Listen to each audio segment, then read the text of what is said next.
A'udzu billahi minasyaitonir rajim. Bismillahirrahmanirrahim. Assalamualaikum warahmatullahi wabarakatuh.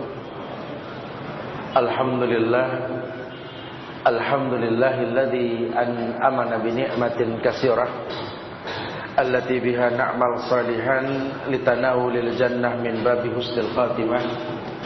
Wa innal hamdalillah nahmaduhu wa nasta'inuhu wa nastaghfiruh wa na'udzu billahi min shururi anfusina wa min sayyiati a'malina may yahdihillahu fala mudilla lahu wa may yudlil fala hadiya lahu.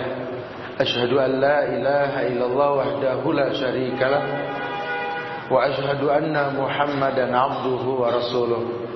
Ya ayyuhalladzina amanu taqullaha haqqa tuqatih wa la tamutunna illa wa antum muslimun. Ya ayuhan nasu ittaqu rabbakum alladzi khalaqakum min nafsin wahidah wa khalaqa minha zawjaha wa bassa minhuma rijalan katsiran wa nisaa wattaqullaha alladzi tas'aluna bihi wal arham innallaha kana 'alaikum raqiba. Ya ayyuhalladzina amanu ittaqullaha wa qulu qawlan sadida yuslih lakum a'malakum wa yaghfir lakum dhunubakum. Wa may yuti'illaha wa rasulahu faqad faza fawzan 'azima. Amma ba'd, fa inna ahsanul kalamullah wa khairal huda Muhammadin sallallahu alaihi wasallam wa syarrul umuri muhdatsatuha wa kullu muhdatsatin bid'ah wa kullu bid'atin dhalalah wa kullu dhalalatin finnar. Ma'asyiral muslimin wal muslimat, sidang majelis yang Allah muliakan dunia dan akhirat. Alhamdulillah, Allah izinkan kita bisa berkumpul kembali di Masjid Nurul Iman ini dalam rangka membuat sebuah wasilah. Semoga Allah turunkan banyak kemuliaan dengan thalabul ilm ini, dan Allah jadikan kita orang-orang yang betul-betul menjadi orang yang berilmu sebelum berkata dan beramal. Jamaah yang Allah muliakan, di sela-sela bahasan tentang pensucian jiwa, saya ingin mengedepankan sebuah bab yang berkaitan tentang abwabul jannah, pintu-pintu surga. Ada 8 pintu surga dan ada 175 cara untuk memasukinya, gitu. 175 cara tersebut yakni tentu berkaitan dengan rahmat Allah. Karena jujur saja, betapa banyak orang ini menghayalkan indahnya surga, namun tidak pernah mengerti bagaimana mendapatkan keindahan yang mereka inginkan. Umum hadis mengatakan, wa innallaha ta'ala la yunalu ma indahu illa bita'ah ajmilu fit talab. Seluruh yang baik itu adanya di sisi Allah, dan seluruh yang baik di sisi Allah tidak mungkin kalian dapatkan kecuali dengan mentaati Allah. Nah, kalau bicara mentaati Allah, tentu kita bicara wa ma'atakumur rasul fakhuduhu wa manahakum anhu fantahu. Ya, ayat yang mengatakan apapun yang datang dari Rasul ambil, apapun yang dilarang ya sudah jauhkan. Itu bentuk sam'an wa ta'an. Kalau bahasa Ibnu Taimiyah dalam kitab Tazkiyatun Nafsnya itu, beliau mengatakan, ya ketakwaan yang kalian miliki itu adalah ketika kalian bisa menjauhkan semua larangan Allah, melakukan semua perintah Allah, dan ridho atas semua takdir yang telah Allah tentukan dalam hidup kita. Ini bukti bahwa apapun yang Allah lakukan nanti untuk kita berujung pada surga. Ya, kadang kan kita ini lebih sering membuat sesuatu yang ujungnya itu ingin Allah ngerti kita. Tapi kita lupa ada doa yang kita pinta ke Allah untuk dimasukkan ke dalam surga. Sementara yang tahu caranya kita masuk surga ya cuma Allah. Ada orang yang dibikin jadi orang yang sabar, kuat dengan ujian, istiqomah, maka dia masuk surga dengan kesabarannya. Ada juga orang yang temperamental, tapi dia banyak berpuasa karena emosinya. Karena ada juga orang yang nggak emosian jadi malas puasa, gitu ya.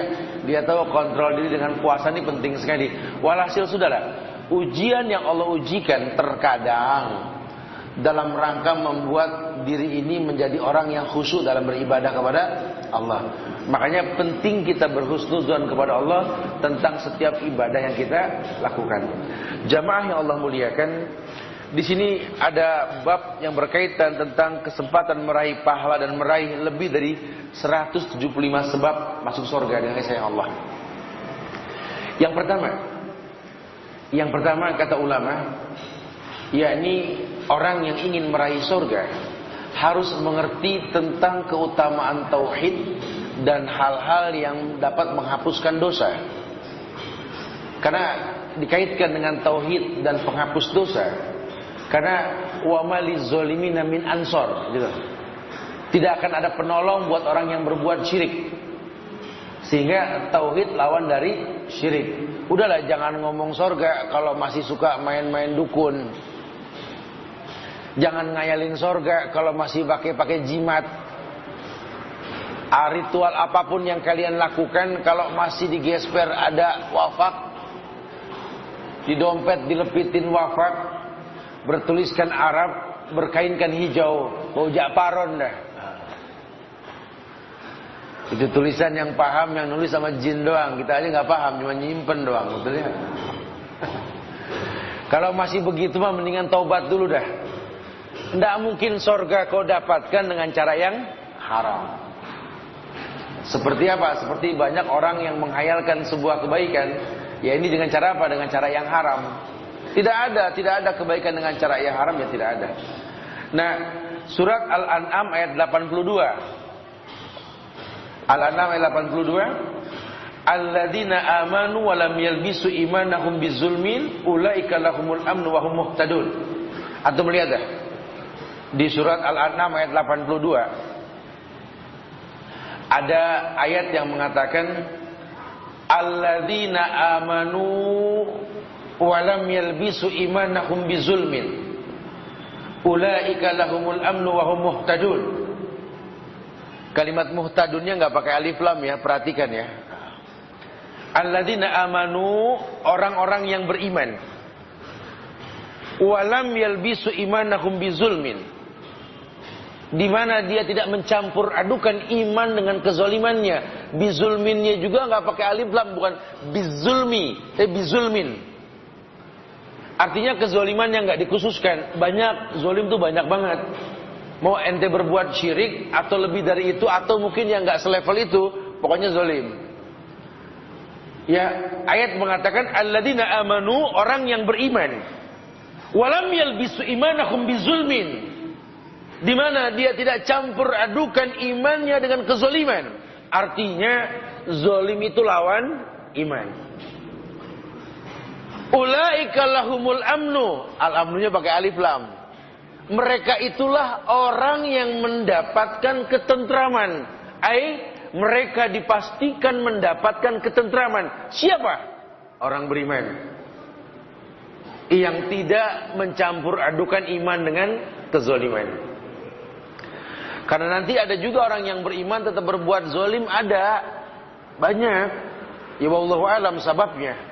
Mungkin belum sempurna imannya, atau bekas-bekas masa lalu, atau mungkin pemahaman yang salah. Ya wallahu alam lah bisawab. Ya, kadang-kadang kita kalah lu sama ahlul bid'ah bicara sholat subuh. Ahlul bid'ah itu dari sebelum subuh udah bangun, cuma pakai kunut, betul? Kita nggak pakai kunut, subuh bareng duha, betul. Jadi kalau dilihat ya kadang-kadang iman kita nih kalah nih ya. Kalau diadu iman gitulah. Ya mereka mah puasa bulan Rajab, bodo amat, orang pada rame. Dibilang Rajab nggak ada sunahnya, Rajab gitu ya. Dia mah nggak ngaruh, yang penting puasa dah. Pokoknya puasa, puasa kita kalah sama mereka. Rajinnya masya Allah. Cuma talbis wa yalbisu imanahu bizulmin, dia campur adukan imannya dengan kezaliman. Sayang ya, makanya Allah nggak katakan lahul amnu, nggak ada. Mereka tuh memiliki ketentraman, enggak, hidupnya ringsang. tetap aja miskin ngeluh, kaya sombong, lihat. Ya, sampai-sampai lakop-lakop ibadah pengen disebut. Jiwanya nggak tentram. Tenang kalau lagi punya, uring-uringan kalau lagi nggak punya. Sifat buruk. Orang Islam yang betul mah nggak begitu. Ya kalau dikasih senang ya bersyukur, dikasih sulit ya sabar. Cuma dia husnuzon aja. Pokoknya biadihil muluk lah. Biadikal khair. Di tangan Allah kekuasaan dan di tangan Allah kebaikan. Tidak mungkin Allah kasih saya sulit kecuali ada hikmah di balik kesulitan ini. Mungkin saya tipikal orang yang kalau dikasih senang lupa sama Allah. Makanya Allah kasih saya susah. Saya yakin sekali Allah pengen saya menangis di malam hari. Sudah lama saya nggak menangis. Ini orang yang husnuzon. Tapi kalau orang yang nggak kenal Allah, ya yang ayat mengatakan fa'amal insanu idza mabtalahu rabbuh fa akramahu wa na'amahu fa yaqulu rabbi akramani. Wa ma idza mabtalahu faqaddara 'alaihi rizqahu fa yaqulu rabbi ahana. Sifat manusia. Dikasih senang Robi akroman nih, betulin kopi ya mulu. Robi akroman gitu ya. Kalau lagi susah, ya Allah, kayak Allah nggak denger dah saya ngomong betul ya. Manusia tuh. Tapi kalau orang beriman enggak.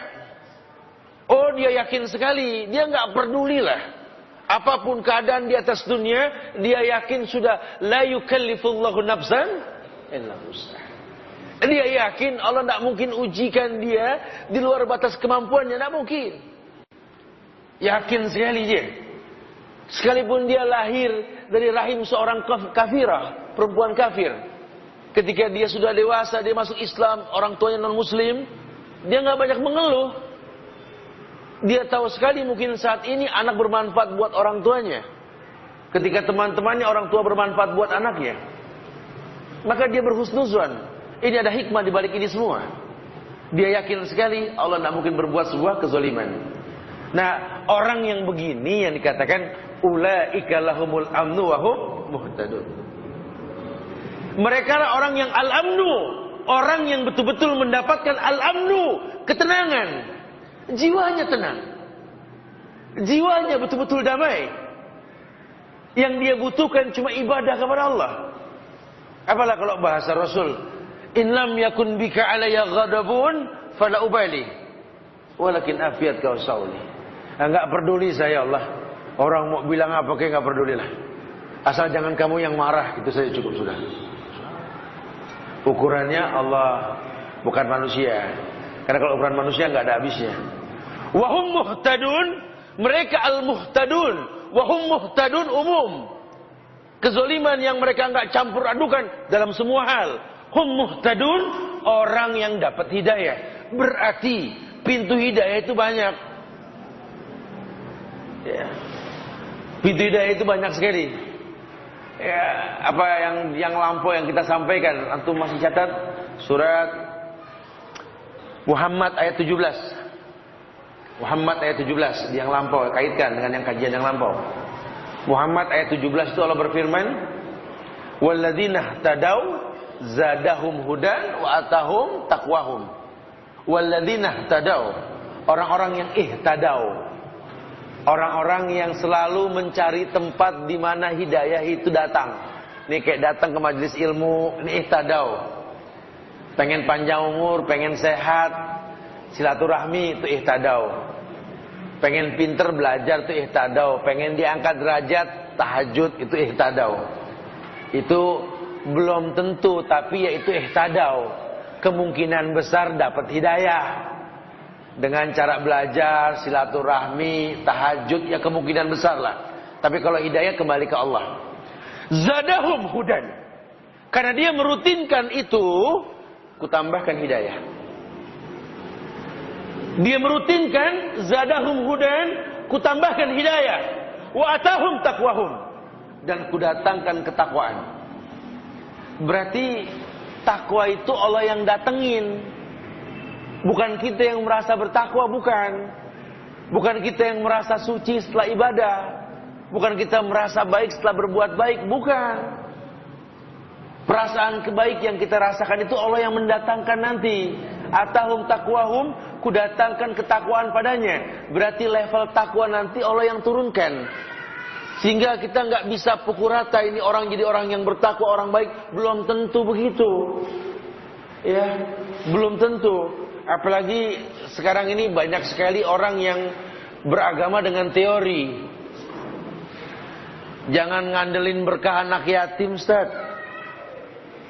Kita memang tahu anak yatim itu bawa berkah, tapi tetap hitungan matematik itu penting. Ya, makanya saya suka kritisi ini. Sekolahan kami ini nggak kami isi sama anak yatim, karena kekuatan kami untuk bantu anak yatim nggak ada. Kami cari dana dulu dengan orang suruh bayar. Nanti insya Allah ada subsidi silang. Betul sih bahasanya. Cuma ketika anak yatim tidak ada, keberkahan pun tidak datang. Ini mungkin sekali terjadi. Kita cuma menghayalkan sebuah kebaikan dengan produk yang baik. Tapi kalau tanahnya nggak subur, bibit yang bagus pun tidak akan pernah tumbuh dengan baik kan. Coba sabab-sabab datangnya keberkahan itu diperhatikan. Jadi saya sengaja nggak nengokin orang tua sekian tahun, Ustaz, supaya saya berhasil dulu baru pulang. Nggak ada bahasa begitu. Ini hidup bukan masalah sukses atau nggak sukses. Ya ini sorga apa neraka itu jangan dilupain tuh. Mana kita tahu kalau kita sukses pulang orang tua udah nggak ada. Mendingan sukses nggak sukses dapat ridho orang tua kan begitu. Ya jangan kita anggap hidup ini menurut kita, jangan. Tapi sabab-sabab datangnya pertolongan Allah tuh perlu selalu kita buat. Ya, benar-benar mengerti Allah akan turunkan hidayah. Allah akan datangkan ketakwaan buat orang yang ihtadau, yang selalu di posisi di mana Allah mudah memberikan kemuliaan. Ini pintu yang pertama. Ya, makanya ditekankan tentang keutamaan pahala tauhid dan hal-hal yang dapat menghapus dosa. Mungkin antum pernah dengar sebuah riwayat ya dari Bukhari Muslim, muttafaqun alaih hadis ini. Beliau bersabda, "Man qala asyhadu an la ilaha illallah wahdahu la syarikalah wa anna Muhammadan abduhu wa rasuluh wa anna Isa abdullah wa ibnu ammatihi wa kalimatuhu alqaha ila Maryam wa ruhum minhu wa anna al-jannata haq wa anna an-nara haq adkhalahu Allah min ay abwabil jannah as-samaniyati sya." Barang siapa yang berkata, aku bersaksi la ma'budu bihaqqin illallah, dan tidak ada ilah yang berhak diibadai kecuali Allah, yang tak ada kesyirikan untuknya. Wa anna Muhammadan abduhu wa rasuluh, di mana Nabi Muhammad hamba dan rasulnya. Wa anna Isa abdullah wa ibnu ammatih, di mana Isa merupakan hambanya dan anak dari hamba perempuannya. Alqaha ila Maryam, yang kembali kepada Maryam. Wa ruhun minhu wa annal jannata haq, sementara dia yakin surga itu hak. An-naru haq, neraka itu hak. Adkhalahu Allahu min ayyi abwabil jannah samaniyati sya. Maka orang yang seperti ini dimasukkan ke dalam surga dan melalui 8 pintu surga dari tempat manapun yang dia inginkan.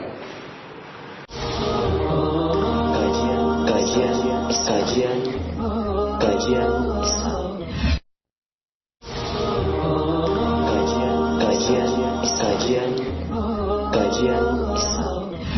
Insyaallah jaminannya tuh. Tapi bukan berarti lantas kalau sudah bersyahadat nggak berbuat dosa. Tidak, ada bab yang menjelaskan nanti bahwa yang namanya manusia itu makan nisya wal khata. Manusia tempat salah dan dosa. Artinya tetap berbuat dosa selama dosa tersebut bukan dosa yang mengeluarkan dia dari Islam, maka Allah Ghafurur Rahim, Maha Pengampun. Ya, lau ataitani bikrabil ardi khataya, ya ibn Adam, kata Allah, ya ibn Adam, wahai anak Adam, innaka lau ataitani bikrabil ardi khataya, thumma lakitani la tusriku bi syai'an, la ataituka bikrabiha maghfiratan. Maka akan kudatangkan ampunan sebanyak dosa yang kau lakukan, walaupun kau berbuat dosa bak besarnya bumi ini. Ini janji Allah. Ya, jadi kalau orang yang bersyahadat dengan syahadat yang betul, namanya tauhid. Dia sudah bertauhid, kemudian dia ibadah. Maka kita tahu sekali konsekuensi orang yang bertauhid dan beribadah itu, Allah akan ampunkan dosanya dari pahala ibadah yang dia lakukan. Salat 5 waktu, Jumat ketemu Jumat, Ramadan ketemu Ramadan, penghapus dosa selama dia tidak berbuat dosa besar. Itu manfaat tauhid ya. Makanya orang kalau tauhidnya betul, akidahnya betul rapi, dia nggak berbuat syirik, apalagi mencampurkan syirik dengan kebaikan, maka Allah jamin surga. Bukan berarti dia maksum, dia pasti berbuat salah, cuma dia bisa diampunkan walaupun dosanya besar dan dia bertobat. Seperti itu. Nah, ya mungkin dia belum sempat taubat, keburu meninggal. Selama bukan dosa syirik,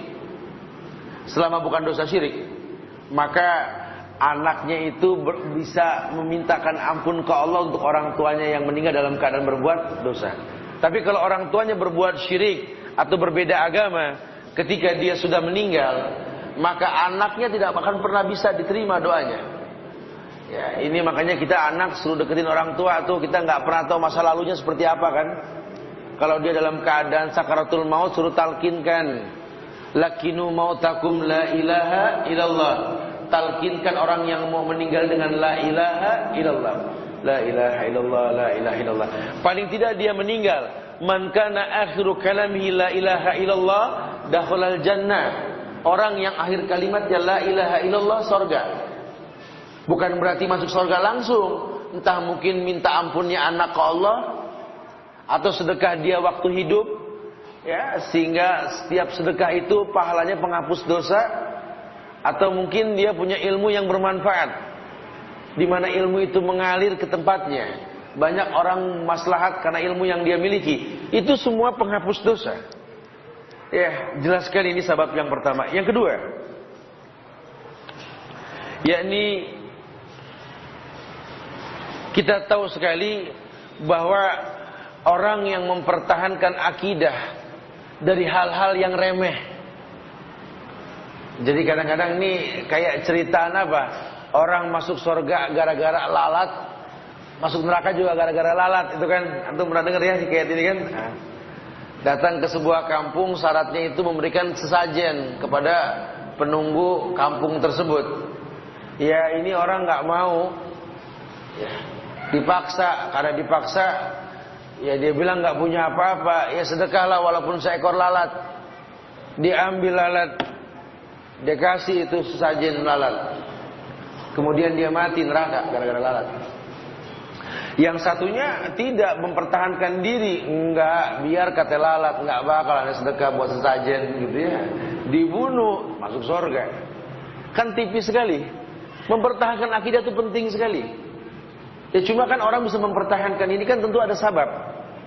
Ya kadang-kadang orang yang kelihatannya kecil, kurus, lembek, tapi kalau akidahnya kuat, kam min fi'atin qalilatin ghalabat fi'atan katsiratan biiznillah. Berapa banyak sudah kejadian kelompok kecil mengalahkan kelompok besar karena izin Allah. Makanya kecil itu bukan fisik, kadang kelemahan, ketidakmampuan. Tapi kalau kitanya istiqomah dalam kebenaran, orang miskin pun gak akan pernah mati karena gak makan seminggu. Tapi lihatlah si kaya yang makan dari uang haram, lupa makan sarapan pagi, sakit mah waktu sore. Ya karena memang tadi kekuatannya milik siapa? Milik Allah. Itu madu, habatus sauda, minyak zaitun, habafit, apa lagi? Susu kambing, udah suplemen otak dah. Ini kalau anak masih bodoh mah kebangetan dah. Tapi emang bodoh. Malah ini anak orang miskin yang boro-boro beli susu kambing yang seliter sampai 30.000. Enggak kebeli. Makan pun seketemunya. Kadang-kadang makan mie kering campur saus cuba, betul? Aduh. Yang resikonya seriawan dah pokoknya ya. Anak kita nyobain cigi aja langsung sakit. Ini anak orang susah enggak sakit-sakit. Level anak kita kalau enggak es yang ada di Indomaret apa di market gitu ya, yang adanya di kulkas, oh enggak level. Ini orang susah cuma beli es potong. Dia pinter. Enggak ngaruh. Anak kita dilarang mandi hujan. Subhanallah ya. Pas orang kaya itu mandi hujan, entar sakit. Ini kan muskilah. Sayang sekali dan sangat disayangkan sekali. Makanya banyak sekali kadang-kadang yang kita enggak paham ini. Iya, yang kita lupakan apa? bahwa kesehatan, kekuatan itu milik Allah. Tolong buka sababnya. Bukan sekedar melakukan sebuah hal yang baik, berharap kebaikan. Tapi kalau asasnya nggak betul, walaupun perhitungannya baik, kalau Allah nggak izinkan, mau bilang apa? Ya tolong diperhitungkan tentang Allahnya. Yang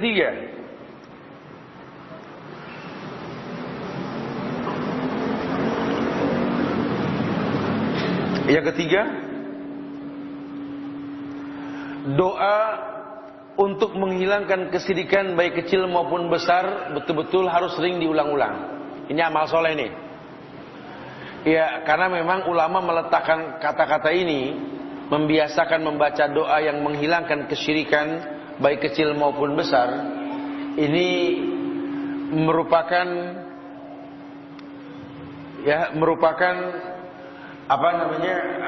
sebuah hal yang baik. Kenapa dikatakan sebuah hal yang baik? Karena memang ada hadis yang mengatakan walladzi nafsi biyadihi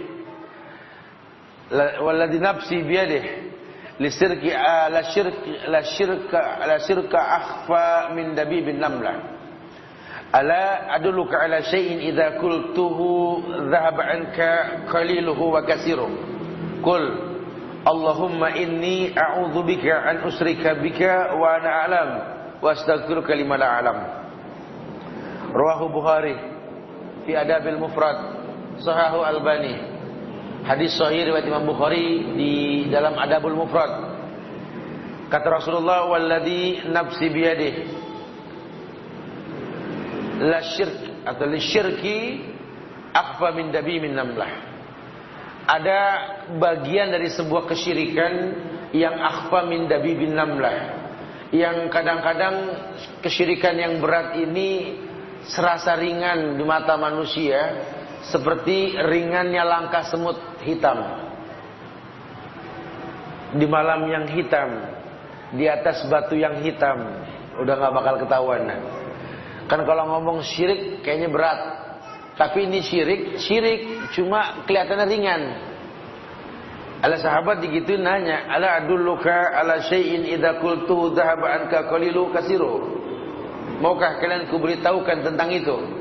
Dimana kalau kalian mengerti tentang syirik ini, kalian akan meminta sebuah doa dan ku ajarkan doanya. Kata Rasulullah, mau enggak? Mau, kata sahabat. Dimana doa ini kalau kamu baca bisa menjauhkan dari syirik besar maupun kecil. Oh, mau. Apa kata Nabi? Qul, katakan, Allahumma inni a'udzubika an usyrika bika wa ana a'lam wa astaghfiruka lima la a'lam. Katakan, Allahumma inni a'udzubika an usyrika bika wa ana a'lam wa astaghfiruka lima la a'lam. Ya Allah, a'udzubika, aku berlindung kepadamu, an usyrika bika wa ana a'lam, di mana aku berlindung kepadamu dari perbuatan syirik yang aku lakukan, yang aku ketahui. Karena kadang-kadang kita mau tahu ini enggak boleh, cuman ya gimana dong? Udah tahu memang nggak boleh, cuman ya susah. Kebiasaan yakin sama tatoyur, fenomena alam ya. Ini kan kita kadang-kadang nggak berasa kan. Lah udah yakin yang namanya ini fenomena alam ini nggak bisa jadi rujukan. Cuma kadang-kadang udah mata kedutan, wah ada ngomong gitu ya. Ada yang gitu tuh. Kuping berbunyi, aduh ada yang kangen gitu ya.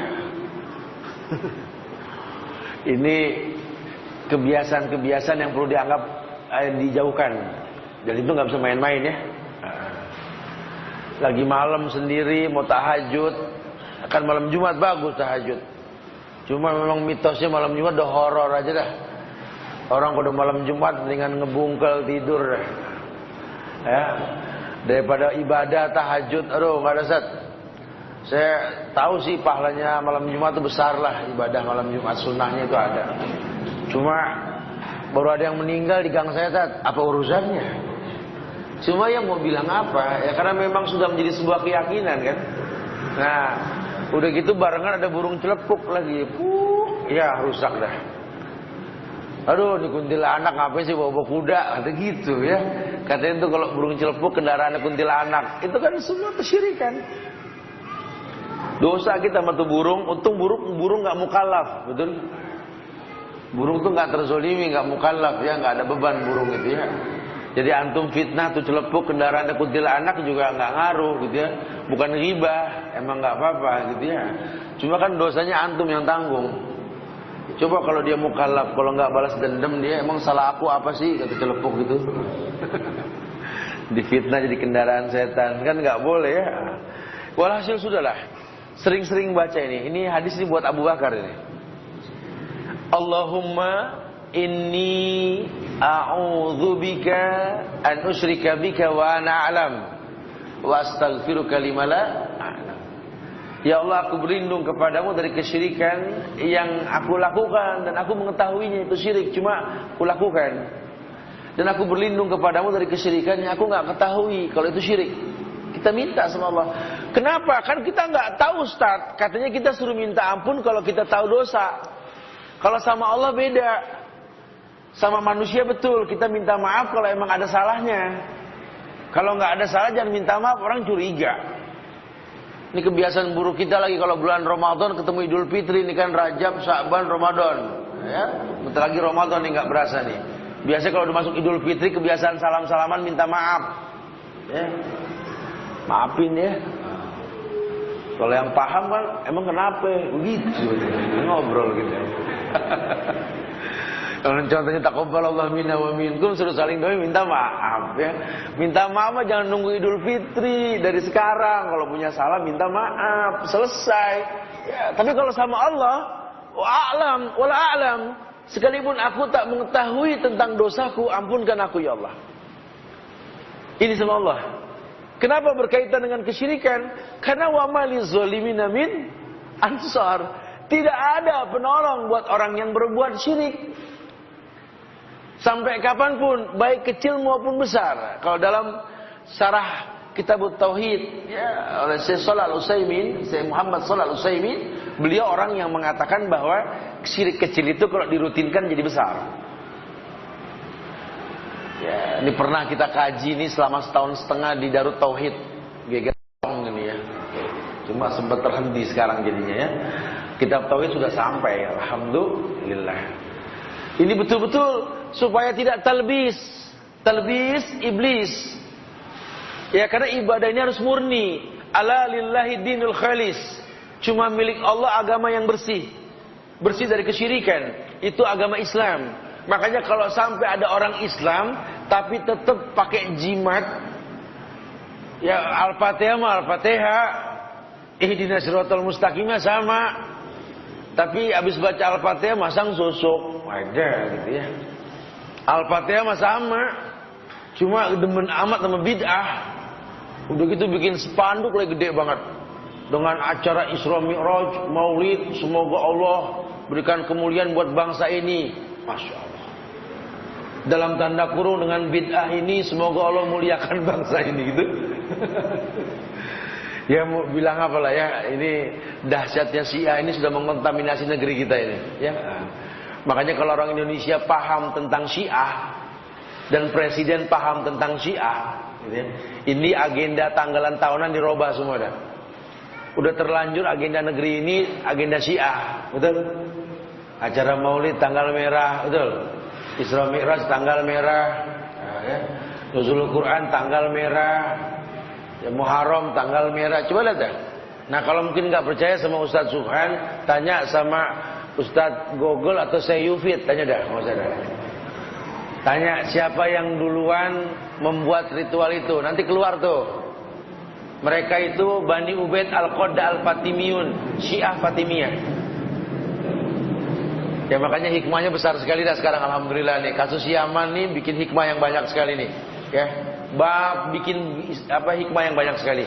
Kemarin terakhir saya pulang dari Madinah, di Mekah juga kemarin, itu sudah tidak ada orang Iran. Alhamdulillah. Jadi kita agak enakan di kita kalau umroh ya. Makanya nih mumpung masih kosong dari Iran, yang mau umroh buru-buru dah ya. Nyaman.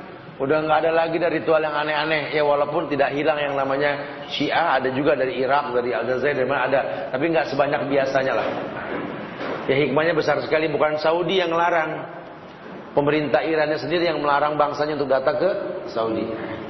Dengan ancaman-ancaman khusus mereka akan kembali untuk menghancurkan Ka'bah dan lain sebagainya. Nah, kalau sudah tahu seperti itu, terus kenapa Indonesia nggak mau saklek sedikit gitu loh? Ini bahayanya Syiah kan dahsyat sekali. Ya udahlah, begini saja bahasanya lah.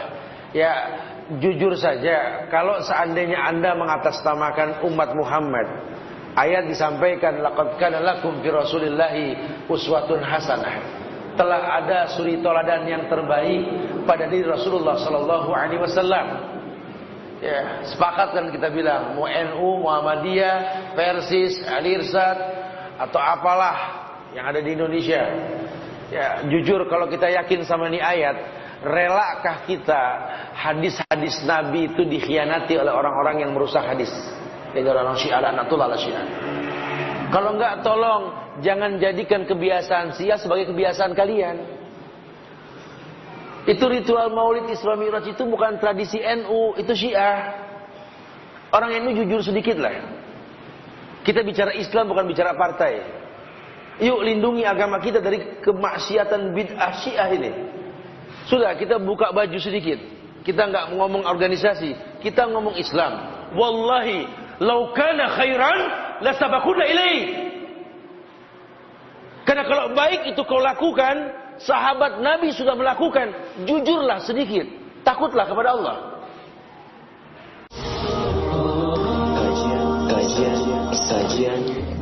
Kajian Islam.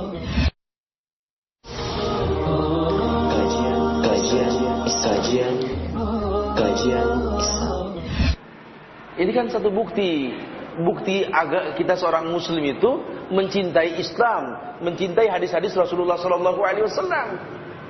Tazkiyah. Jangan membanggakan sebuah ritual yang menguntungkan organisasi, jangan. Kita bicara agama. Silakan Anda buat sebuah ritual yang menurut Anda baik. Tapi kalau itu lakopnya rujukannya ke Syiah, yuk buang jauh-jauh yuk. Jangan merasa berat lah. Buang jauh-jauh. Kenapa? Karena wa maliz zalimina min ansor. Robah aja nih ayat kalau Anda nggak setuju dengan kami. Wa maliz zalimina min ansor. Allah yang bilang, sampai kapanpun tidak akan pernah ada penolong buat orang yang berbuat zalim. Zalim yang dimaksud inna syirka la zulmun azim. Ya, yang dimaksud adalah kesyirikan. Syirik, kezaliman yang besar. Takutlah kepada Allah. Layakkah engkau membuat sebuah ibadah yang Allah tidak perintahkan, menghayalkan sebuah keindahan dari Allah? Buat apa ada ayat hal jazaul ihsan ilal ihsan? Bukankah balasan kebaikan datang dengan cara yang baik? Yang keempat, yang mendatangkan rahmat Allah dan membuka pintu surganya Allah. Yang keempat, yakni keutamaan berbakti kepada kedua orang tua dan kewajibannya. Keutamaan berbakti kepada kedua orang tua, ya, dan kewajibannya. Artinya khairun nas anfa'uhum linnas, gitu loh. Khairun nas anfa'uhum linnas.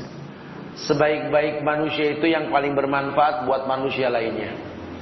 Dan manusia yang terdekat dalam hidup kita ya orang tua kita. Itu manusia yang paling dekat dengan hidup kita ya orang tua kita.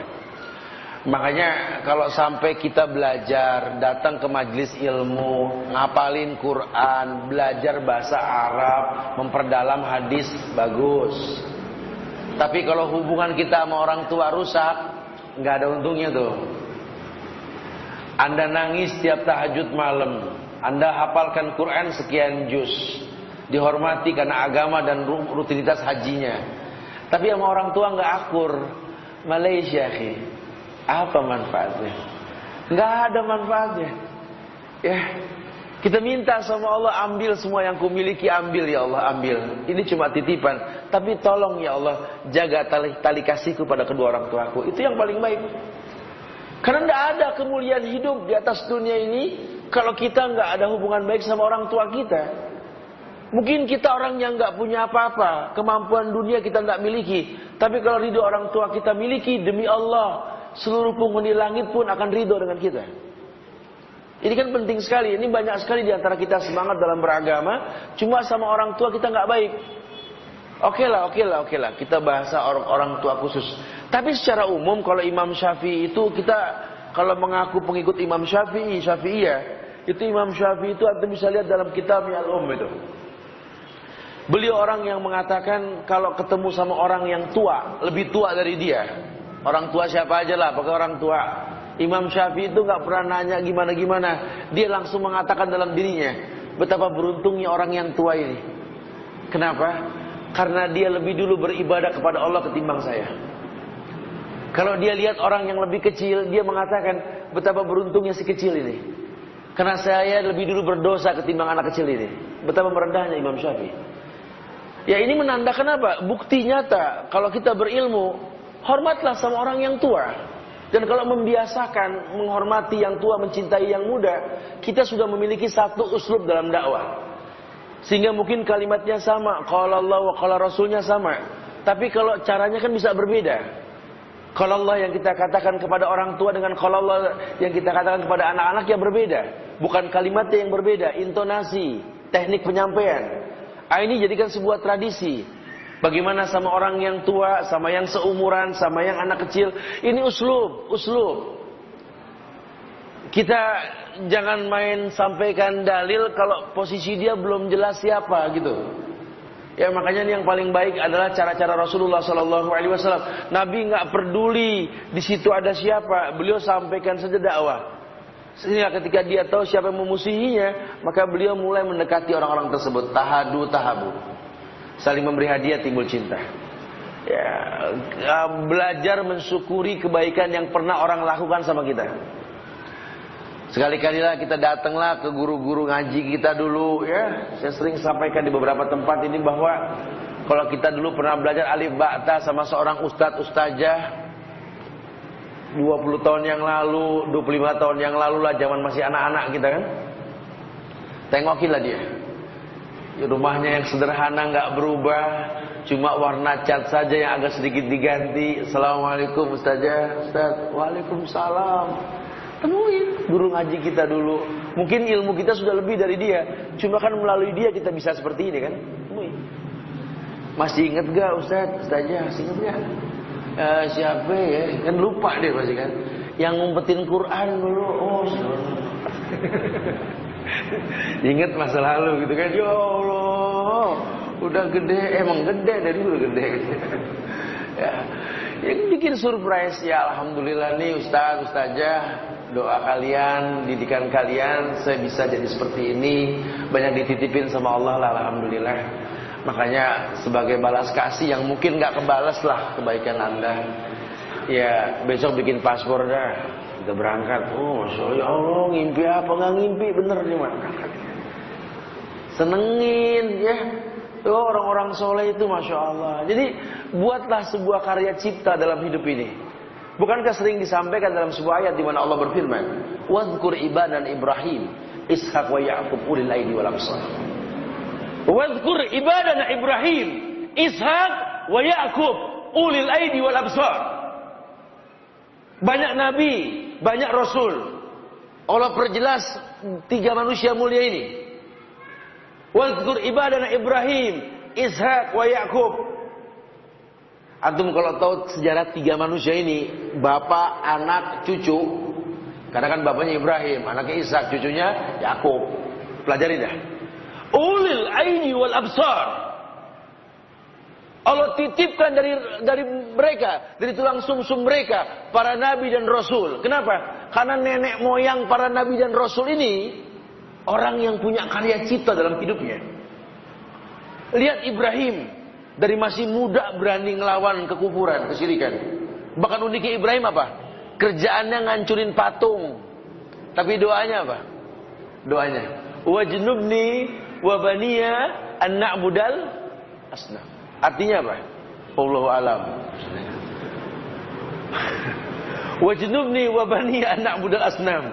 Jauhkan diriku, keluargaku, anak-anakku dari nyembah patung. Kerjaannya ngancurin patung.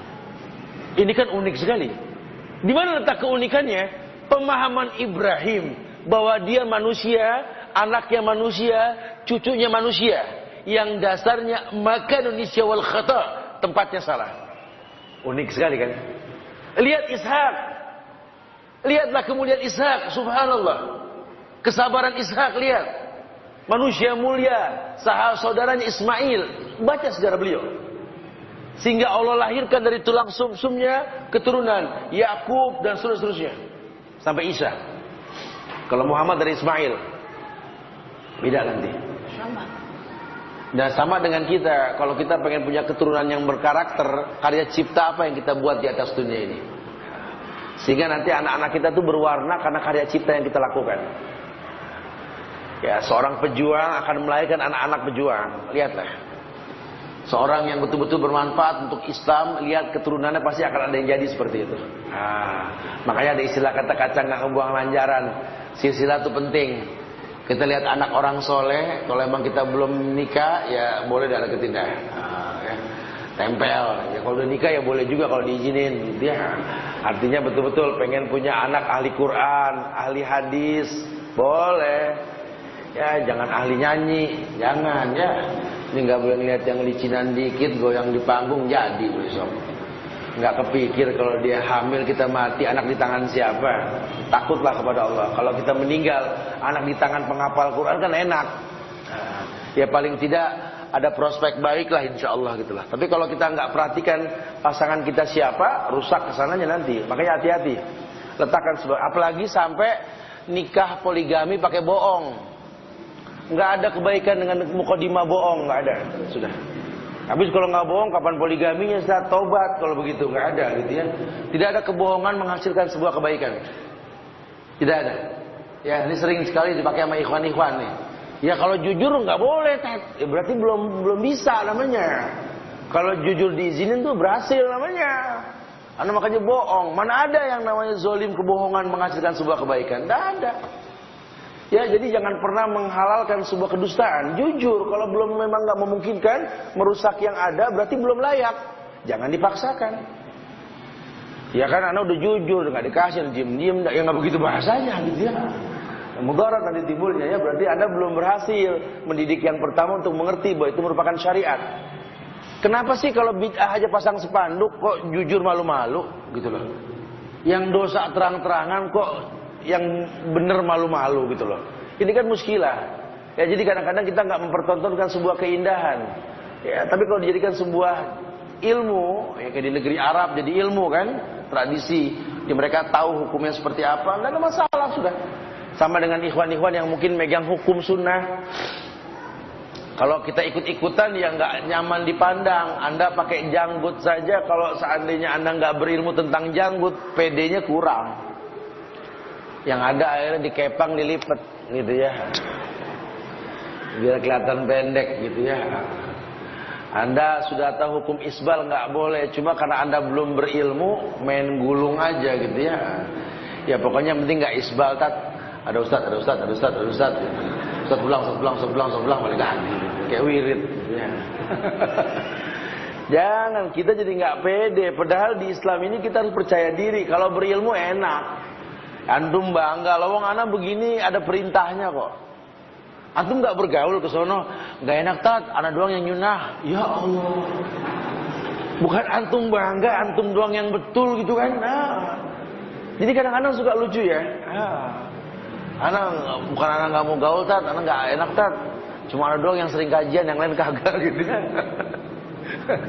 Jadi kan aneh sekali.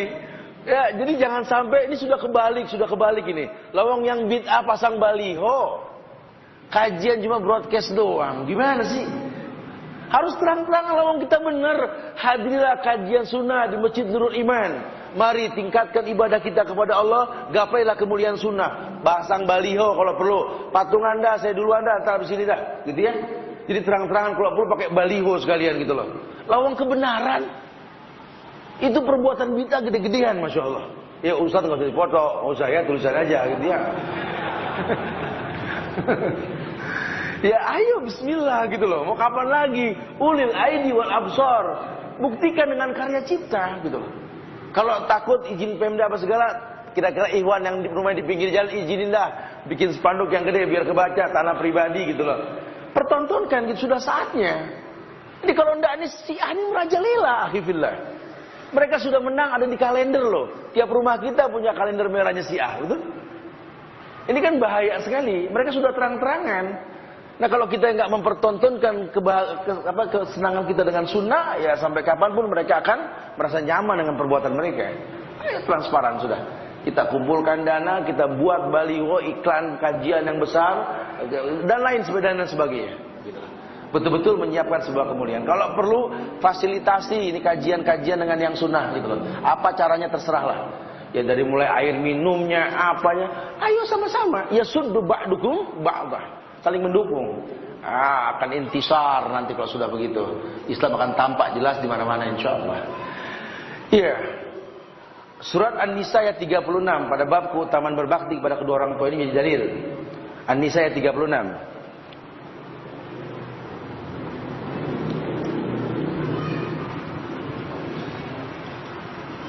Wa'budullaha wa la tusyriku bi syai'an wa bil walidaini ihsana. Sembahlah Allah, janganlah berbuat syirik. Dan kepada kedua orang tua berbuat baiklah. Dalil umum. Dalam sebuah hadis Nabi bersabda, "Raghiba anfu summa raghiba anfu, summa raghiba anfu."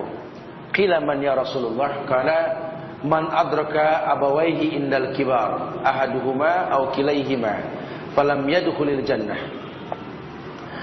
Kata Rasul, rugi ma'anfu, celaka, rugi ma'anfu, celaka, rugi. Ya, 3 kali Nabi bilang ini. Qila man ya Rasulullah? Siapa yang rugi ma'anfu? Siapa orang yang celaka, orang yang rugi nih ya Rasulullah? Qala man adraka abawaihi indal kibar, ahaduhuma aw kilaihima, falam yadkhulil jannah. Rugi buat seseorang yang bertemu dengan orang tuanya yang sudah tua renta.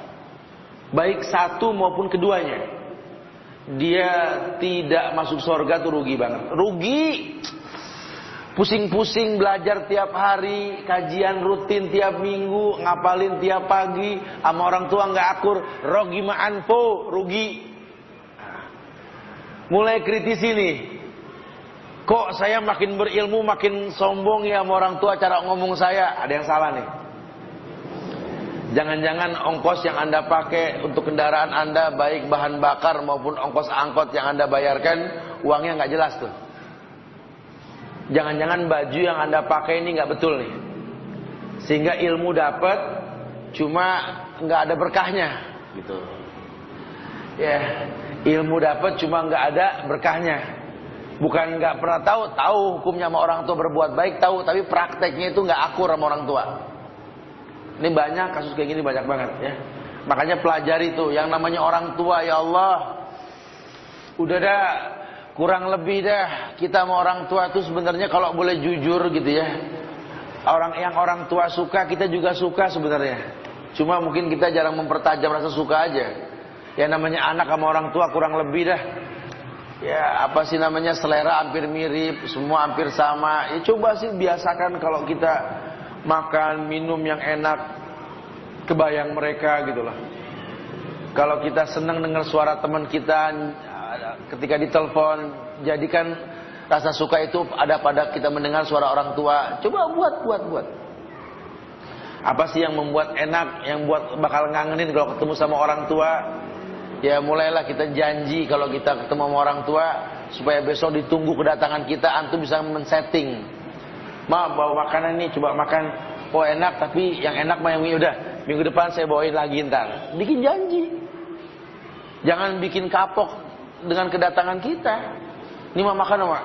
Wah ini kurang enak. Malasnya kan begini nih gitu kan. Besok nggak ditunggu kita kan. Coba ya udah nanti insyaallah saya datengin lagi yang lebih enak dari ini. Janji ditunggu ya. Iya, orang tua nunggu kita tuh udah indah banget. Bikinlah sebuah hubungan lah. Lalu kita sama orang yang nggak kenal saya bisa akrab, kenapa orang tua kita nggak akrab? Sayang, kata Nabi, rogi ma'anfu.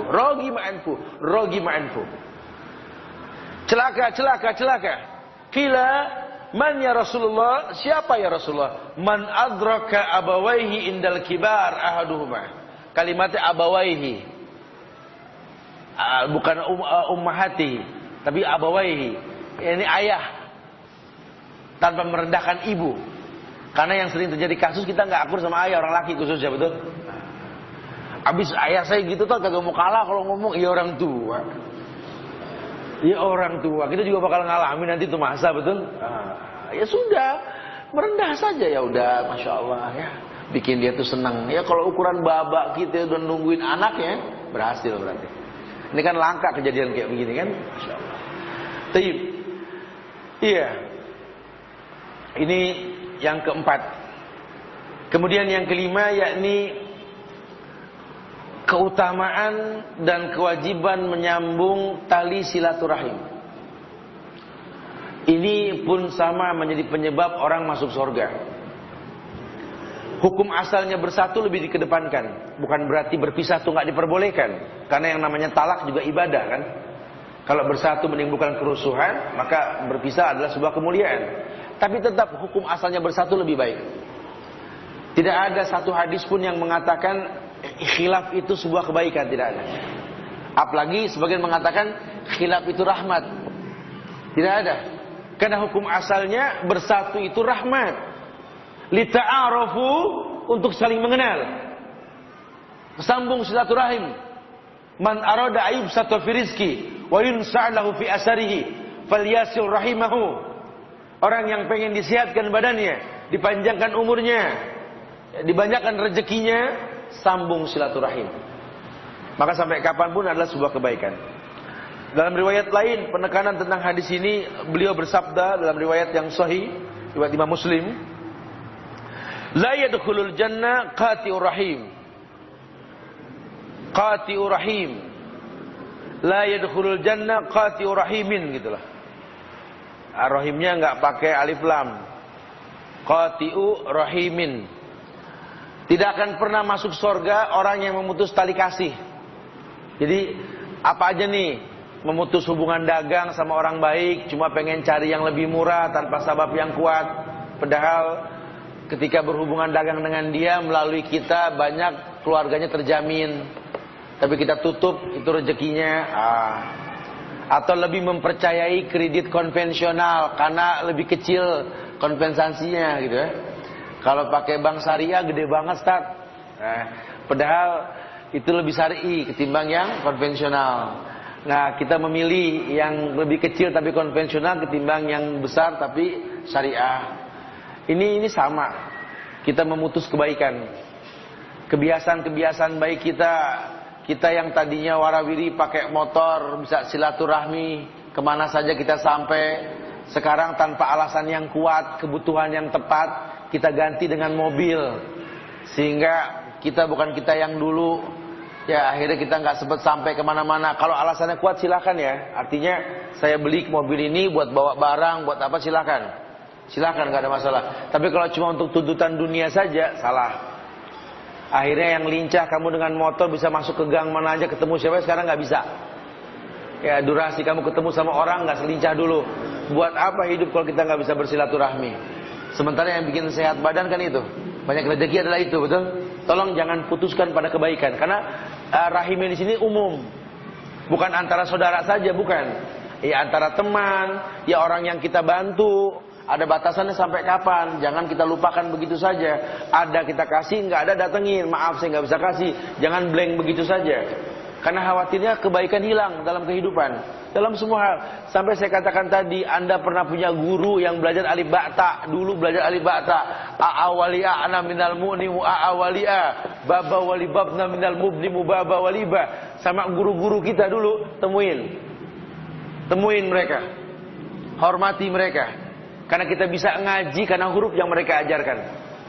Orang yang menghargai kebaikan orang lain, Allah menghargai kita insyaallah. Irhamu man fil ardi, yarhamukum man fis sama. Cinta yang di bumi, Allah mencintai kita. Insyaallah Allah mencintai kita. Jadi betul-betul menghargai sebuah kebaikan.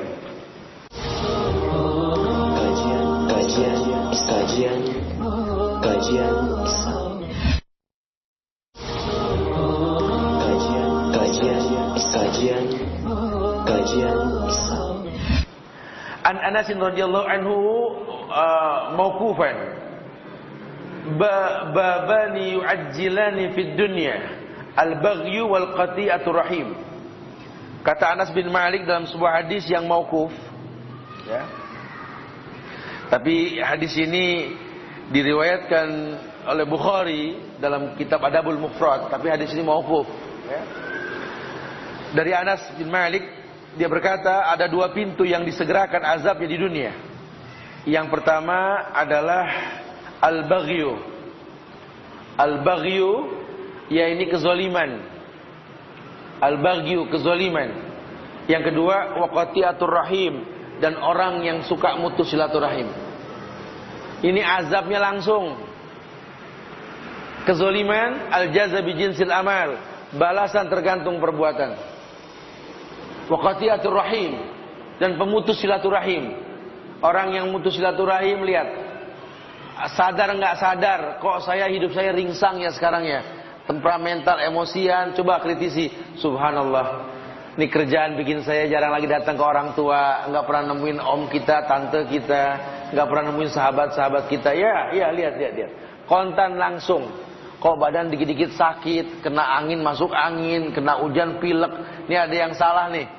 Padahal kalau dibilang minum vitamin udah cukup betul Ustaz. Ya, rangsuman gizi insyaallah. Teman saya semua ahli herbal. Oh, pokoknya udah dekat sama yang namanya kesembuhan. Tapi kok kayaknya sakit melulu. Sementara umur belum seberapa, yang diomongin merek obat aja gitu ya. Oh, ini ada masalah berarti ini. Lain kalau 50 ke sono ngomong merek obat mah wajar, 50 wajar. Ini kepala 3 juga belum, tinggal obat apa ya? Obat apa belum ya? Ini kritisi dah, jangan-jangan memang kita orang yang memutus tali silaturahim ini. Ya, dan nggak berasa banyak penyakit yang kita miliki. Iya, itu yang kelima, pintu yang kelima. Ya. Yang keenam, yakni meraih pahala dari setiap mukmin dan mukminah. Ada sabab sorga yang keenam, suruh pandai-pandai meraih pahala dari setiap mukmin dan mukminah. Iya, contoh yang paling gampang apa ya? Sabda Rasulullah berkait dengan surat Nuh ayat 28. Nuh ayat 28. Ada sabda Rasul yang mengatakan, "Man istighfara lil mu'minin wal mu'minat, kataballahu lahu bikulli mu'min wa mu'minat hasanah." Orang yang meminta ampun untuk kaum mukmin dan mukminah, maka Allah akan catat baginya pahala dari setiap mukmin dan mukminah yang dia doakan. Saya nggak ngerti kalau orang bilang Islam ini radikal dan keras. Lawang nabinya nyuruh doain orang yang nggak kenal, apalagi yang kenal, betul nggak? Makanya kalau ada orang beriman nggak mau kenal sama orang beriman, cuma gara-gara beda pengajian, suruh tobat. Siapa ente gitu lah. Ya habis dia kan beda sama kita, Ustaz. Apanya yang beda? Ya kalau dibilang beda pasti beda. Orang cangkangnya beda gitu ya. Jelas beda. Beda di mana? Kalau bukan kita yang mendakwahkan, mau siapa? Kita dakwahkan orang-orang kafir, dakwahkan. Caranya bagaimana? Jadikan dia pekerja kita, partner bisnis kita, dakwahkan dengan tingkah laku. Ini ahlul bid'ah bagaimana Ustaz? Ya kita nggak seakidah dengan pemahamannya, tapi kan dia manusia, bisa kita jadikan dia teman untuk berdagang, berbisnis. Yang mudah-mudahan aturan main kita yang syar'i ini membuat dia dapat hidayah. Wallahu a'lam. Ini yang sangat disayangkan kalau kita nggak bisa mencapai seperti itu. Padahal istighfar kita saja, Allahumma ighfiril mu'minina wal mu'minat wal muslimina wal muslimat man ahyai minhum wal amwat innaka qaribun mujibud da'wat ya qadiyal hajat. Itu kan doa umum banget ya. Minta ampun buat orang beriman, baik laki maupun perempuan, muslim baik laki maupun perempuan, yang hidup maupun yang sudah mati. Kata Rasulullah, kataballahu lahu bikulli mu'minin wa mu'minatin hasanatan. Dari sekian banyak orang beriman yang kamu doakan, setiap mereka memberikan satu kebaikan. Apalagi saudara. Saudara kita kan jelas orang beriman, cuma beda masalah bagi warisan aja kan. Jadi bermusuhan gitu ya. Tapi kan dia orang beriman, doain. Jangan disumpah serapahin. Saya dijolimin tat sama saudara. Kurang ajar tuh orang. Oh, kurang ajar terus tuh. Beda mati dah, langsung mati, rugi dah kita nggak punya saudara, betul? Karena yang namanya saudara kan anak dia ya anak kita, betul? Kalau saudara kita meninggal, anaknya anak siapa? Anak kita, ponakan kan anak. Kalau kita yang meninggal duluan, anak kita anak siapa? Ya anak dia. Coba mulai berpikir panjang deh. Ya, tapi dia begini-begitu. Ya udah memang Allah tahu sengaja dijadiin saudara sama situ, gitu loh. Karena Allah tahu situ insya Allah bisa mendakwahkan dia. Harusnya begitu. Karena kalau dia saudara orang lain udah habis, betul. Tapi kan saya dizolimin 20 tahun kan, tapi gemuk, masya Allah ya. Berarti kan nggak sakit ente kalau gitu. Kali aku sampai TBC gara-gara dizolimin, gemuk, apa keren, masya Allah ya. Masya Allah. Saya suka bilang begitu tuh, ibu-ibu juga suka ngomong, ya Allah saya dizolimin tat sama suami tat. 13 tahun saya nikah sama dia tat, sampai anak 4. Aduh suami saya tat, tapi dia gemuk. Saya bilang gimana sih?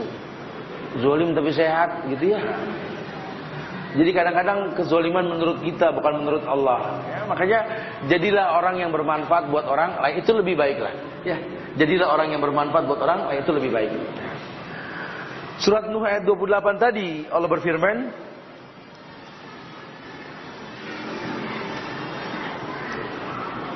Rabbighfirli wa liwalidayya wa liman dakhala baitiya mu'minan walil mu'minina wal mu'minat wa la tazidiz zalimina illa tabara. Ya, ayat ini menjelaskan tentang doa Nabi Nuh, di mana kata Nabi Nuh, Rabbighfirli, wahai Rabbku, bukan ilahi. Ilahi igfirli bukan, tapi Rabbi. Karena memang proses pengampunan ada masanya. Duhai Rabb yang menciptakanku, ampunkan aku. Ampunkan kedua orang tuaku. Kenapa Ustaz kita disuruh ego doain diri kita baru orang tua? Karena yang dimaksud di sini artinya Allah cuma mengijabah doa orang yang nggak berdosa. Makanya kita suruh berdoa, suruh minta ampun buat diri baru orang tua. Suruh berbuat baik dengan taubat baru buat orang tua. Itu bukan ego, memang sudah seperti itu rumusnya. Kita harus berbuat baik untuk diri kita baru orang tua kita. Dan ini pun satu bukti bahwa Rabbighfirli wali walidayya ini menandakan bahwa kita, orang tua kita itu manusia yang pasti punya dosa. Kadang-kadang kita baca Rabbighfirli wali walidayya, tapi kita nggak nerima orang tua kita berbuat salah. Aneh ya? Bapak saya bikin saya kecewa Tapi doain Rabbighfirli wali walidayya, ini kan sudah bocoran. Ya iyalah bikin kecewa, makanya doanya Rabbighfirli wali walidayya. Ampunkan aku, ampunkan dua orang tuaku. Belum punya dosa suruh minta ampun, apalagi punya dosa, kan begitu. Jadi kita mawas diri nih. Waliman dakhala baitiya mu'minan. Dan orang yang masuk ke rumahku dengan beriman. Dan semua orang yang beriman, laki-laki maupun perempuan. Dan janganlah engkau tambahkan bagi orang-orang zalim ini selain kebinasaan. Jadi kebencian dengan kezaliman itu nampak sekali lah. Ya, kebencian dengan kezaliman itu nampak sekali. Nabi Nuh, dari Nabi Nuh sampai Ibrahim sampai Muhammad SAW itu baroahnya jelas banget loh. Berlepas dirinya. Kan wala dan barok mungkin sering dibahas. Wala loyalitas, baroah itu berlepas diri. Ya kalau orang-orang yang beriman, baroahnya nampak. Enggak dah, saya mah jangan kata berbuat kafir, mirip aja ogah, begitu.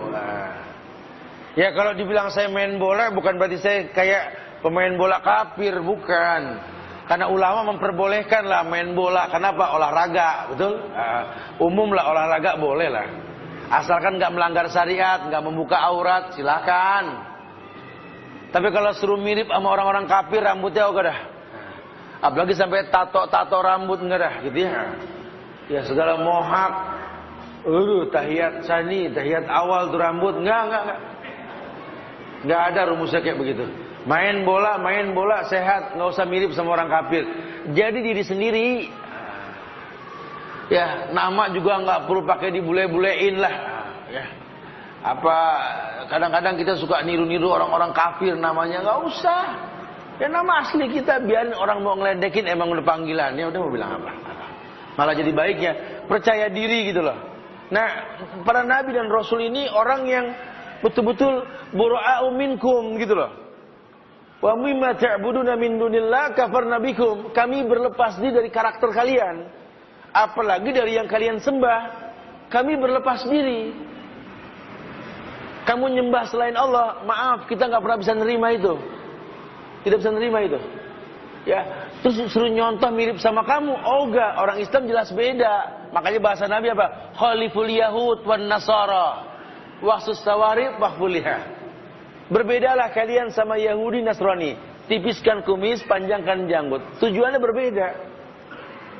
Tujuannya berbeda. Ini kan tidak. Kalau foto bareng selfie, kafir sama muslim sama besaru.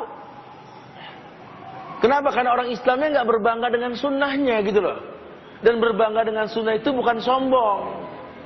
Bukan lantas kalau sudah pakai bewok, ngelihat yang nggak pakai, dan ahlun nar. Jangan. Masalah panjang pendeknya juga jangan dipermasalahkan. Sudah, yang penting jenggot aja dulu. Ulama aja nggak ada yang rame, Malik Salman jenggotnya dikit, betul? Udah, repot amat. Nikahnya baru nyunatan, jenggotnya dikit. Ya ilahi rabbi subhanallah. Jangan begitu. Mungkin memang nggak subur, atau dia dalam proses nyari obatnya, atau mungkin memang dia tipikal orang yang mungkin di kantornya belum boleh menampakkan. Wallahu alam kan. Jangan jadi hakim buat agama orang lain, jangan. Gitu loh. Nggak ada permasalahan. Kenapa kalau raja ada dispensasi, kalau rakyat enggak? Agama ini nggak membedakan. La farqa baina Arabin wa ajamin illa bitaqwa. Enggak ada beda orang biasa sama orang Arab. Inna akramakum indallahi atqakum. Yang paling bertakwa. Yang paling bertakwa. Ini Pak polisi nggak pakai jenggot karena memang di kantornya nggak boleh pakai. Apa antum tahu dia menangis setiap malam karena nggak bisa memakainya? Kan kita nggak tahu kan. Sudahlah, doakanlah seorang orang beriman yang belum mampu untuk berbuat sebuah kebaikan. Doakan, itu lebih baik. Sehingga Islam itu betul-betul saling mendukung. Perempuan yang lihat orang perempuan lainnya belum syar'i dalam kerudung, support. Entah mungkin sebabnya apa, mungkin orang suaminya belum mengizinkan yang syar'i, keluarganya masih takut identik kerudung panjang dengan apa, ya kabarkan supaya dia percaya diri gitu ya. Atau mungkin yang sudah pakai syar'i masih dicemooh sama yang pakai cadar. Kenapa sih nggak pakai cadar gitu ya? Sampai kapanpun cadar tidak wajib, mustahab. Jangan membebani. Kalau Anda mau pakai itu lebih baik. Kalau enggak pun enggak ada masalah. Karena hukum asalnya memang tidak ada kewajiban untuk itu. Ya, jadi tolong pahami, jangan sampai ada lakop-lakop tertentu gitu loh. Atau mungkin custom pakaian yang kita gunakan. Dasarnya cuma satu, laki-laki jangan isbal, perempuan nggak boleh tampak kecuali muka dan telapak tangan. Sisanya terserah. Yang penting jangan membentuk badan. Karena khasiat ariat itu haram. Pakai baju tapi telanjang tuh haram. Kalau ketat tuh nggak diperbolehkan. Terserah dia mau pakai apa silakan. Dia mau kajian dengan uniform kantornya, dengan uniform santainya silakan. Ya di majelis-majelis ulama itu saya perhatikan sekali itu ya. Kadang-kadang di Saudi itu kalau orang habis main futsal, main apa gitu hari-hari libur orang-orang Arab kan hari Kamis, Jumat, Sabtu itu ya. Itu hari libur mereka itu. Itu anak-anak muda pada duduk dengan kaosnya, dengan trainingnya. Cuma yang salut itu setiap orang tahu kalau ke masjid tahiyatul masjid dulu. Itu yang paling penting. Dan nggak isbal, duduk bertanya dengan para syekhnya. Ini kan satu bukti bahwa Islam itu nggak mengkhususkan, nggak ada permasalahan. Cuma kalau bicara sholat, bicara adab beda lagi nanti. Ya, adab itu penting dalam Islam. Kenapa? Karena memang puncaknya agama liutammima makarimal akhlak. Menyempurnakan akhlak dan adab itu bagian akhlak. Insyaallah. Iya. Itu ya. Surat Ibrahim ayat 41. Ini pun bukti. Ibrahim ayat 41. Rabbana ighfirli wa liwalidayya walil mu'minina yauma yakumul hisab. Ibrahim ayat 41 ini mengatakan Rabbana ighfirli wa liwalidayya. Kata Nabi Ibrahim, doa Ibrahim nih. Duhai Rabb kami, ighfirli, ampunkan aku. Di sini Rabbana, Tuhan kami. Cuma kalau untuk diri ighfirli, bukan ighfirlana. Kenapa? Karena Ibrahim mendoakan banyak orang, sebelum didoakan dirinya dulu. Rabbana ighfirli wa liwalidayya. kedua orang tuaku, walil mu'minina, dan seluruh orang beriman, yauma yakumul hisab, pada hari terjadinya hisab di hari kiamat. Ini pinternya Ibrahim ini. Jadi kalau dia doa sekali bagus, cuma lebih bagus kalau doain banyak orang. Ya makanya kita diminta doa sama Allah untuk banyak orang perlu sekali. Doakan, Rabbighfir lana wali walidaina warhamhuma kama rabbayana shighara. Sesekali kita pakai baca itulah. Supaya apa? Supaya mungkin enggak orang tua kita aja yang kena. Om kita, adik orang tua kita, kakak orang tua kita semuanya kena. Kan itu orang tua kita kan? Mahram kita semuanya itu. Ya, belum lagi untuk orang-orang beriman lainnya, walil mu'minina, dan milik semua orang beriman, karena lil mu'minin pakai alif lam. Milik orang beriman, mahramnya orang beriman. Yauma yakumul hisab, pada hari terjadinya hisab, pada hari kiamat. Minta ampun. Kita minta ampun. Nah, kalau sudah diampunkan, setiap pengampunan yang Allah beri sama orang beriman, itu milik kita. Dalam ayat lain, surat Al-Hasr ayat 10. Al-Hasr ayat 10. Walladzina ja'u min ba'dihim yaquluna rabbana ighfir lana wal ikhwanina alladzina sabaquna bil iman wa la taj'al fi qulubina ghillan lil ladzina amanu rabbana innaka ra'ufur rahim. Walladzina ja'u min ba'dihim, orang-orang yang datang pada sesudah mereka, Muhajirin Ansar yang dimaksud ini.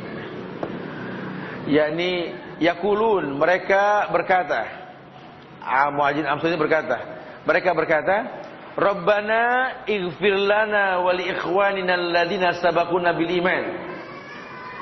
Rabb kami, beri ampunlah kami, saudara-saudara kami yang telah beriman lebih dahulu daripada kami. Sabaquna bil iman. Wa la taj'al fi qulubina ghillan lil ladzina amanu, ya Allah, ya Rabb kami, jangan engkau membiarkan ghillan lil ladzina amanu, kedengkian dalam hati kami terhadap orang-orang yang beriman. Rabbana innaka raufur rahim, Rabb kami sesungguhnya engkau maha penyantun lagi maha penyayang. Ini ayat-ayat dalil jelas sekali bahwa kita disuruh minta ampun buat diri kita, orang tua kita, dan orang beriman lainnya. Makanya kalau seandainya dibilang doa orang tuh nggak nyampe ke lubang kubur, ya salah. Cuma yang paling utama memang doa anak ke orang tuanya. Tapi bukan berarti lantas doa orang lain nggak sampai. Ya doakan, bukan kirim Al-Fatihah. Ya ustazah, ustaz di kampung tolong jangan kirimkan ayat ke mayit. Doa kepada mayit. Ya doa kepada mayit, doakan dia. Bukan ayat dikirimkan, ayat bukan buat orang meninggal. Ayat buat orang yang hidup. Orang yang sudah meninggal, doain. Doanya gimana? Ya diajarin. Banyak banget tadi doa semua tuh. Sampai Allahumma gfirlahu warhamhu, Allahumma gfirlahu warhamha wa'afiyah. Itu kan doa mayit. Itu doa semuanya. Nah kalau Al-Fatihah nggak nyambung. Udah gitu syirik lagi. Ila hadrati fulan. Kan syirik itu. Kepada kehadirat si fulan bin fulan, Abdul Qadir Jailani, Syekh fulan. Itu kesyirikan itu kalau boleh jujur. Dalam segi bahasa. Bukan kita baca kepada Allah ini kepada Syekh fulan. Kan nggak boleh. Kita nggak boleh baca untuk seseorang, nggak boleh. Yang sudah meninggal nggak boleh. Kalau kita baca buat orang yang hidup, ya silakan saja untuk ditafsirkan boleh. Tapi kalau kita baca kehadirat fulan bin fulan, Al-Fatihah, ini sebuah kesalahan. Dan Allah murka, kata Allah apa? Ana agna syuraka, yani syirki. Man amila amal asyraka fi ghairi ma'i taraktu syirka. Aku ini sekutu yang paling benci disekutui, kata Allah. Kalau sudah kerja sama aku, tolong jangan sama yang lain. Aku murka, kata Allah. Ku tinggalkan pelaku dan perbuatannya. Nah jadi Al-Fatihah yang kita kirim ini ada murka Allah yang datang sama kita. Padahal tipis sekali kita baca Al-Fatihah sebelum berdoa boleh. Karena Al-Fatihah kan amal soleh kan. A'udzu bikalimatillahi tammah. Aku berlindung dengan kalimat-kalimatmu yang sempurna. Al-Fatihah kalimat Allah bukan? Kalimat. Saya mau doain orang tua lah. Alhamdulillah. Iya kan Allah. Waladhdallin amin. Al-Fatihah sudah dibaca. Rabbighfirli boleh. Bukan dilempar tuh Al-Fatihah, bukan. Marilah jamaah sekalian kita doakan orang tua kita, semoga Allah muliakan mereka dalam kuburnya, dilapangkan kuburnya, begitu kan? Tapi sebelum itu alangkah baiknya kalau seandainya kita membaca Al-Fatihah sebagai muqaddimah doa yang akan kita panjatkan kepada Allah. Boleh. Tapi kalau kita baca tuh Al-Fatihah buat mayit, itu yang nggak boleh. Tipis sekali kan bedanya kan? Jadi jangan disalahkan juga. Atau mungkin memanfaatkan momen-momen ketika tempat yang mustajab doa dia berdoa, silahkan.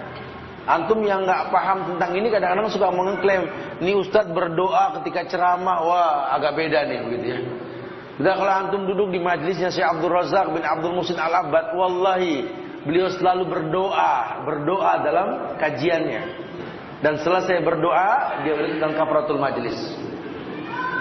Beliau duduk di majlis Syekh Ibrahim, Syekh Abdullah dan lain sebagainya. Semua mereka berdoa. Karena mereka tahu sekali bahwa tempat mustajab salah satunya majlis ilmu. Cuma menutupnya dengan kafaratul majlis. Ya, menutup dengan kafaratul majlis. Tidak seperti yang kita lihat menutupnya dengan doa, itu nggak boleh. Doa secara umum. Yang betul kafaratul majlis. Tapi sebelum kafaratul majlis, dia mau berdoa, maafin muskilah. Karena memang tempat yang mustajab berdoa ketika menuntut ilmu. Dan menuntut ilmu adalah amal soleh. Dan kita boleh bertawasul dengan amal soleh.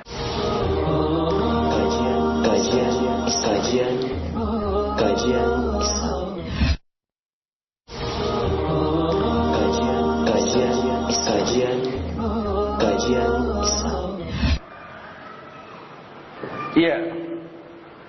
Itu yang ke-7. Yang terakhir, yang ke-8, ya ini banyak, ada 175 sebab, kita akan bahas terus nanti ya. Cuma sampai 8 aja dulu. Ya ini yang ke-8, ada hujah tentang orang yang ingin diselamatkan dari api neraka. Karena banyak sekali orang yang minta Allahumma adilni minan nar, ya, tiap habis sholat kita dijauhkan dari neraka. Wa adkhilnal jannah, ya masukkan aku ke surga. Cuma sekedar minta, tapi sabab nggak dibuka. Ini dalil. Rasul pernah bersabda, man qala hina yusbihu Allahumma inni asbahtu ushiduka wa ushidu hamalata arshika wa malaikataka wa jami'a khalqik annaka antallahu la ilaha illa anta wahdak la syarika laka wa anna muhammadan abduka wa rasuluka a'taqallahu rubu'ahu minan nar faman qalaha marrataini a'taqallahu nisfahu wa man qalaha salasan a'taqallahu salasah arbaihi fa in qalaha arba'an aw a'taqahu Allahu minan nar. Iya, ada hadis yang mengatakan salah satu yang menyebabkan kita tidak masuk neraka berarti kita masuk surga. Karena kan di akhirat cuma dua kemungkinan. Kalau nggak masuk surga ya masuk neraka. Kalau nggak masuk neraka ya masuk surga, gitu ya. Nggak ada kemungkinan yang ketiga.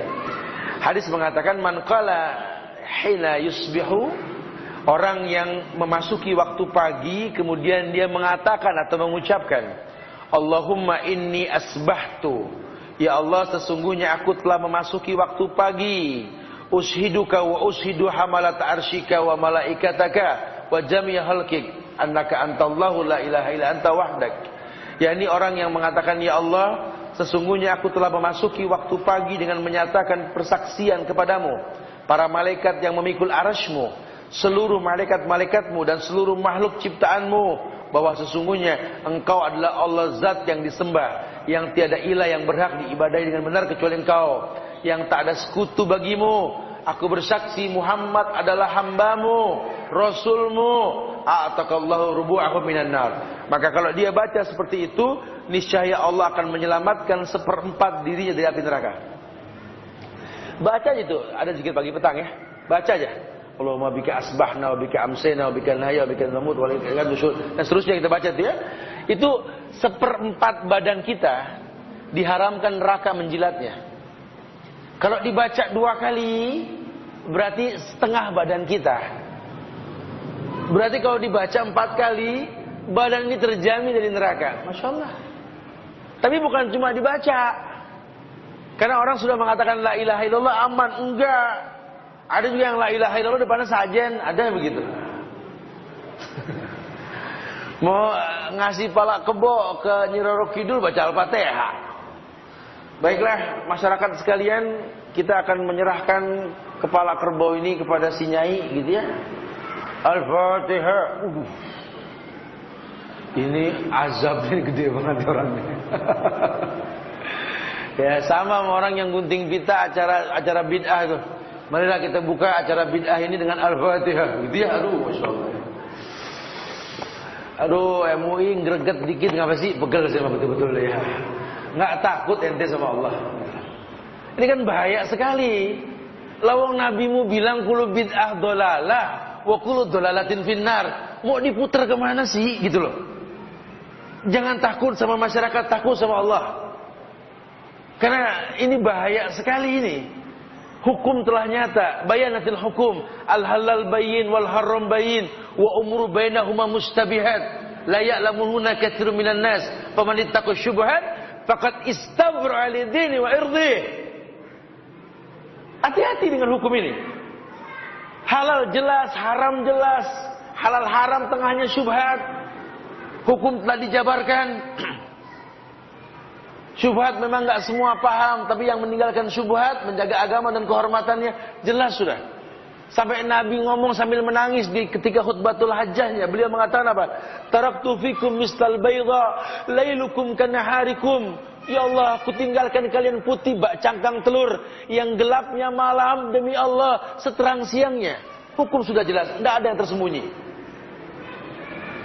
Masya Allah, tinggal menyampaikan. Apa faedah kau menyembunyikan kepentingan ADART partai organisasi? Takutlah kepada Allah. Karena agama ini milik Allah. Jadi ad-dinu nasihah, agama sebuah nasihat. Masya Allah.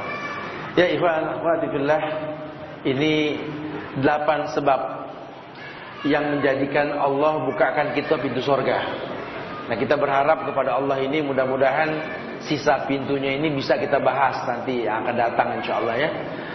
Rencananya itu katanya kajian bulan depan pindah ke ini Cisarua sementara ke Bogor katanya sambil perpisahan mungkin yang mau datang juga silakan kali wallahu alam panitia yang aturlah nanti insyaallah ya kita kajian di tempat yang dinginan dikit nanti insyaallah ya